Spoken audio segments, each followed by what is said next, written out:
Hi everyone. आज बात करते हैं मेरे 2024 के फेवरेट थिएटर रिलीजेस के बारे में। Number 1, 12th fail.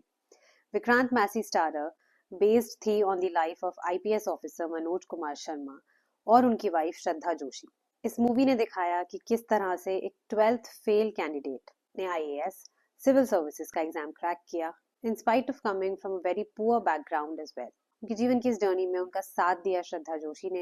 इस मूवी का सपोजिटली एक प्रीक्वल जीरो से रीस्टार्ट आने वाला है नेक्स्ट मंथ दिसंबर में। नंबर 2 पे है लापता ladies, directed by Kiran Rao. इसमें हमने देखी है जर्नीज दो डिफरेंट औरतों की, एक है फूल और एक है जया। दोनों की फितरत एक दूसरे से काफी मुख्तलिफ है। एक तरफ फूल है, नई नई शादी हुई है, कभी घर से बाहर नहीं निकली, नहीं जानती कैसे बाहर सरवाइव करें, बहुत छोटी छोटी चीजों के लिए भी हमेशा डिपेंडेंट रही है अपने घर वालों पे। और एक तरफ है जया जो कि काफी स्मार्ट है, मगर वो जो अपॉर्चुनिटीज अपनी लाइफ में चाहती है उसकी फैमिली ने उन अपॉर्चुनिटीज को उसको नहीं दिया है। मगर हिम्मत हारे बिना वो कोशिश कर रही है कि जो भी उसके सराउंडिंग, जो भी उसके सर्कमस्टांसेस है, वो उनसे लड़े और बेस्ट तरीके में उनको फेस करे।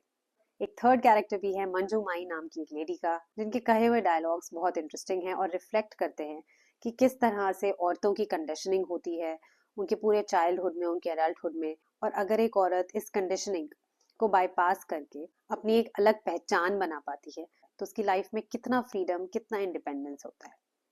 लापता लेडीज में हम बहुत अलग अलग किस्म के आदमी भी देखते हैं।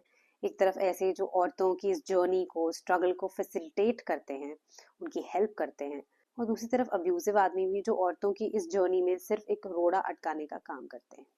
नंबर 3 है स्त्री 2। इस दफा मूवी में जो विलन है सरकटा, जिसका आतंक फैला हुआ है, वो सिंबॉलिक है पेट्रियार्की का। मैडॉग यूनिवर्स की बाकी मूवी से भी इसको जोड़ा गया है। ओवरऑल जितना हाइप स्त्री 2 का था, जितना उसका इंतजार हमने किया इतने सालों तक, वो बिल्कुल उन एक्सपेक्टेशंस पर खरी उतरी थी। नंबर 4, जवान। एक मसालेदार commercial entertainer starring Shahrukh Khan and Nayanthara. Movie की खास बात यह है कि भारत में पिछले कुछ सालों में हुए कुछ हादसों के बारे में ये बात करती है। जवान को देख के बस मुझको यही लगा कि आज के दौर में शायद ही कोई ऐसी मूवी है जो सच में इन मुद्दों के बारे में इतना खुलकर बात कर रही है। स्पेशल मेंशन मैं करना चाहूंगी इस मूवी में शाहरुख खान के एक मोनोलॉग का, जो डायरेक्टेड था टुवर्ड्स वोटर्स, कि उनको क्या क्या चीजें अपने माइंड में रख के चयन करना चाहिए उस इंसान का जिसे वो अपना वोट दें। नंबर 5 पे थी वेदा, जिसमें थी शर्वरी वाघ और जॉन इब्राहिम। इस मूवी का मैंने एक प्रॉपर रिव्यू भी किया है अपने चैनल पे, आप प्लीज यहाँ पर दिए गए लिंक पे क्लिक करके उसको जरूर देखें। मैं एक ऑनररी मेंशन करना चाहती हूँ भूल भुलैया 3 का। भूल भुलैया 3 के लिए मैं बहुत एक्साइटेड थी, क्योंकि मुझे लगा कि विद्या बालन मेरी फेवरेट, उनके साथ Madhuri Dixit dancing together on screen, इससे ज्यादा बेहतरीन डांस शायद ही आप थिएटर में अब कभी देख सकते हैं। हाउएवर भूल भुलैया 3 ने काफी मायूस किया मुझे, स्पेशली उसके फर्स्ट हाफ में। मुझे पर्सनली उस तरह की कॉमेडी बिल्कुल भी अपील नहीं करी।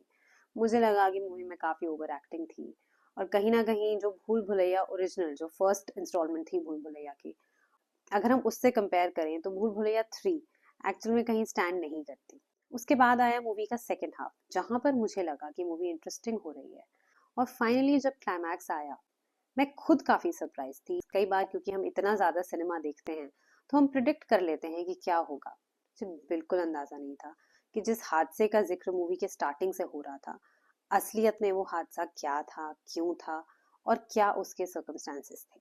सिर्फ और सिर्फ उस एंडिंग के लिए, उस थीम के लिए, और इस टॉपिक की चर्चा होना एक अनीस बाज़मी की movie, the same Anees Bazmee whose made commercial cinema like welcome, ये अकॉर्डिंग टू मी एक बहुत बड़ी बात है। और मैं अप्रिशिएट करना चाहती हूँ इस मूवी के प्रोड्यूसर्स को, इस मूवी की सारी स्टार कास्ट को, Madhuri Dixit, Vidya Balan and Kartik Aaryan and Tripti Dimri as well. Bharat में आज भी ऐसे बहुत सारे लोग हैं जो इन टॉपिक्स के बारे में नहीं जानते हैं, और ऐसे लोग ऐसी मूवीज के माध्यम से कम ये बात तो जान लेते हैं कि हाँ, इस तरह के कुछ मसले भी होते हैं।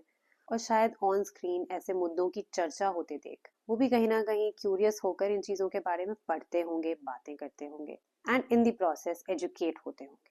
अभी के लिए इतना ही। और 2024 में आई कुछ वेब सीरीज के ऊपर भी मैं सिमिलर वीडियो बनाने वाली हूँ। Stay tuned and thank you for watching.